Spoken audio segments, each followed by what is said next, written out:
नमस्कार विद्यार्थी मित्रांनो, मी अभिलाष वराडी ओनएस अकॅडमीच्या युट्यूब चॅनलवर पुन्हा तुम्हा सगळ्यांचे स्वागत करतोय. विद्यार्थी मित्रांनो, कदाचित तरी तुम्ही देखील टायटल वाचून अवाक झाले असाल, पण ही सत्यता आहे विद्यार्थी मित्रांनो.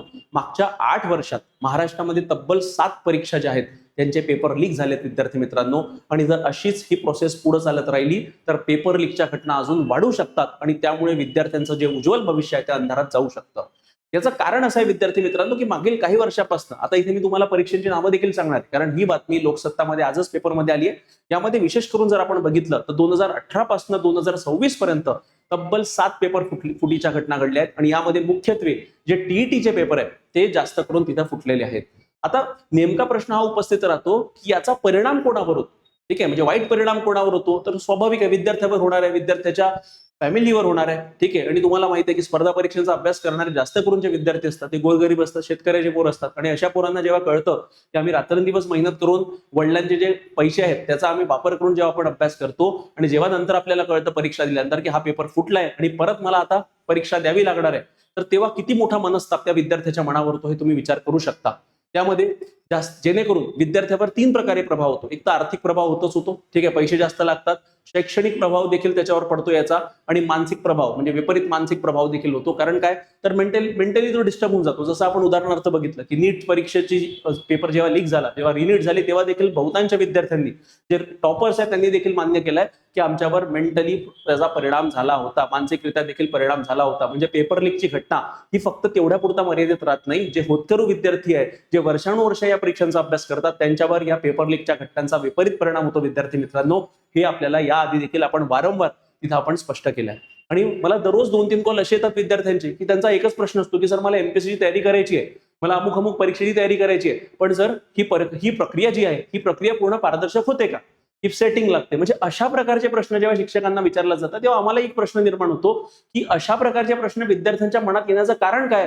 कारण या ज्या घटना घडतायत की मागच्या 8 वर्षामध्ये जर 7 वेळा पेपर लीक होतोय आणि अशा प्रकारच्या घटना फक्त महाराष्ट्रात नव्हे तर संपूर्ण भारतभरात होतोय, तर तुम्ही विचार करू शकता की यामुळे मुख्यत्वे विद्यार्थ्यांचा जो कॉन्फिडन्स आहे, स्पर्धा परीक्षा अभ्यास करणाऱ्या विद्यार्थ्यांचा जो कॉन्फिडन्स आहे तो कुठेतरी डळमळीत होतो. म्हणून विद्यार्थ्यांचा विश्वास डळमळीत होतोय आता, आणि त्यामुळे एक प्रकारे स्पर्धा परीक्षेच्या पारदर्शकतेवरच प्रश्नचिन्ह उपस्थित होतोय विद्यार्थी मित्रांनो. आणि यामध्ये काही परीक्षा ज्या आहेत, ही पूर्ण लिस्ट जी आहे ती तिथं पब्लिश झालेली आहे. या लिस्टमध्ये किती आहे, 2018 पासून 2026 पर्यंतचे एकूण 7 परीक्षा आहेत. ठीक आहे, आणि यामध्ये सुरुवात होते 2018 मध्ये महाराष्ट्र टीईटी मध्ये. ठीक आहे, इथं पेपर फुटीची घटना उघडकीस आली. तपासादरम्यान गुणांमध्ये फेरफार व गैरव्यवहार आढळला. त्यानंतर 2020 मध्ये महाराष्ट्र टीईटी अगेन.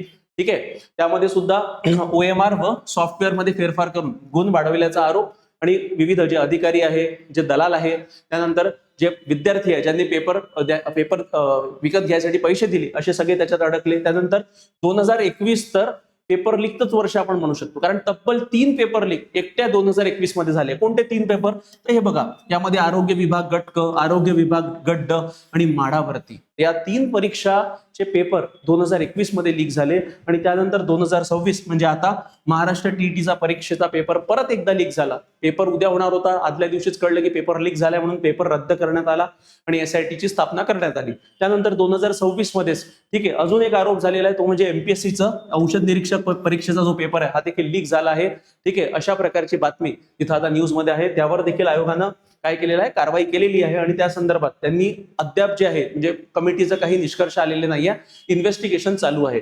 पण 26 मध्ये एमपीएससीचा औषध निरीक्षक पेपर देखील फुटल्याची बातमी तिथं सगळ्यांना माहित असेल. आता बघा, एकंदरीत जर आपण बघितलं विद्यार्थी मित्रांनो, तर मागील 8 वर्षामध्ये 7 परीक्षा ज्या आहेत, ज्या मुख्य परीक्षा आहेत, त्यांचे पेपर लीक झाले आणि एक प्रकारे विद्यार्थ्यांच्या मनोबलावर त्याचे परिणाम होताना दिसत आहेत. आणि मी तुम्हाला आता सांगितलं की जेव्हा एक विद्यार्थी तयारी करतो, तो विद्यार्थी एकटा तयारी करत नाही, त्याच्या मागे त्याची अख्खी फॅमिली असते. ठीक आहे, यामध्ये त्याला मानसिक ताण पडतो, आर्थिक ताण पडतो, शैक्षणिक ताण पडतो, कारण काही काही विद्यार्थ्यांचं एज बार होऊन जातं. आणि त्यामुळे हे अशा प्रकारच्या पेपर लीकच्या जर घटना होत असेल तर जे होतकरू विद्यार्थी आहे इकडे येणारच नाही. आणि यामध्ये आता तुम्हाला माहित असेल की नवीन जो घोळ झालेला आहे तो म्हणजे ऑनलाईन परीक्षेचा. आता ऑनलाईन परीक्षेसंदर्भात आपण सगळ्यांनी आंदोलन उठवलं आणि 1 वर्ष ही ऑनलाईन परीक्षा पोस्टपोन केली, म्हणजे जुलै 2027 पर्यंत. पण त्यानंतर काय, जर ऑनलाईन परीक्षा झाली तर अशा प्रकारचे प्रकार पेपर फुटीचे अजून घटना वाढू शकतात आणि अजून या घटनांना आपल्याला सामोरे जावं लागू शकतं आणि त्यामुळे विद्यार्थ्यांवर अजून ताण पडू शकतो. म्हणजे या सगळ्या पूर्ण जर उपक्रम आपण बघितला आणि ज्या प्रकारे पेपर फुटीच्या घटना होत आहेत यावर तात्काळ कारवाई करणं आवश्यक आहे. आणि त्या संदर्भात केंद्र सरकारने जे विधेयक आणलं ते तर महत्वाचं आहे, पण सर्वात महत्वाचं काय की या पेपर फुटीच्या घटना होऊ नयेत त्यासाठी पावलं उचलणं फार आवश्यक आहे विद्यार्थी मित्रांनो. म्हणजे हे जे बिल आहे हे बिल नंतरचं करतं, म्हणजे पेपर फुटल्यानंतर काय शिक्षा होणार त्याच्यावर प्रोव्हिजन्स आहे, पण पेपर फुटीच्या घटना होऊच नाही त्यासाठी सुद्धा पावलं उचलणं काळाची गरज आहे विद्यार्थी मित्रांनो. आणि त्या अनुषंगानं जो महाराष्ट्र शासनाने किंवा एमपीएससीने जो निर्णय घेतलेला आहे की परीक्षा ऑनलाईन होणार आहे 2027 पासून, हा निर्णय देखील तेवढाच चुकीचा आहे. आणि जर ती परीक्षा ऑनलाईन झाली तर त्यामध्ये देखील मोठ्या प्रमाणावर अशा प्रकारचे गैरव्यवहार होऊ शकतात आणि पेपर फुटीच्या घटनांमध्ये अजून वाढू शकतो, तर ही शक्यता वर्तवल्या जात आहे. म्हणून ते ऑनलाईन परीक्षा होऊ नये या ठाम भूमिकेचा मी आहे इथं, आणि तुम्हा सगळ्या विद्यार्थ्यांसोबतच आम्ही तिथं आहोत. तर लवकरात लवकर आपण तेही प्रयत्न करू की पुढील परीक्षा ज्या आहेत 2027 नंतरच्या त्या ऑफलाईनच स्वरूपात व्हाव्या, यासाठी देखील आमचा प्रयत्न तिथं चालू असणारच आहे विद्यार्थी मित्रांनो. आणि या व्यतिरिक्त एक अनाउन्समेंट आम्हाला करायची होती विद्यार्थी मित्रांनो, ती म्हणजे एओनएस अकॅडमीच्या वतीनं एमपीएससी संदर्भात जर तुम्हाला काही डाऊट असेल, कोणतीही शंका असेल, तसं काय होतं की इथं मी तुमच्यासमोर भाषण देतो, पण तुम्ही मला प्रश्न विचारायचे असेल तर तुम्ही विचारू शकत नाही. तर अशा वेळेस एक वर्कशॉपचं आपण आयोजित केलेलं आहे. त्या वर्कशॉपमध्ये तुम्ही डायरेक्टली माझ्यासोबत संभाषण साधू शकता. माझ्या सोबतच नव्हे तर आमची अख्खी टीम तिथं असणार आहे. आणि एमपीएससी परीक्षेसंदर्भात जे काही तुमच्या मनात शंका वगैरे असतील, ठीक आहे, ते सरळ शंका तुम्ही आमच्यासोबत त्या 8 तारखेच्या एका सेमिनारमध्ये आम्ही आयोजित केलेला आहे, ती तुम्ही विचारू शकता. हा सेमिनार 8 ऑगस्ट रोजी संध्याकाळी 5 वाजता आयोजित केलेला आहे. गुगल मीटच्या माध्यमातून होणार आहे.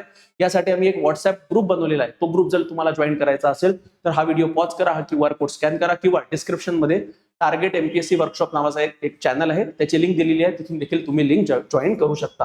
आणि आज सगळ्यांसाठी ओपन आहे, तुम्ही तुमच्या मित्रमैत्रिणींना देखील शेअर करू शकता.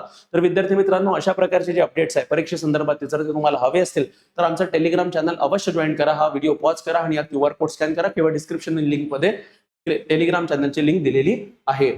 त्यानंतर जर तुम्हाला कोणताही डाऊट असेल परीक्षा संदर्भातला तर सरळ तुम्ही तुमचा मोबाईल फोन उचला आणि मला माझ्या वैयक्तिक नंबरवर कॉल करा. 8806242059 या नंबरवर तुम्ही डायरेक्टली कॉल करू शकता. तुम्हाला एमपीएससी संदर्भात कोणती माहिती हवी असेल, सिलेबस हवा असेल, बुक लिस्ट हवी असेल, नोट्स हवे असतील, तर कोणताही विचार न करता मला माझ्या नंबरवर कॉल करा.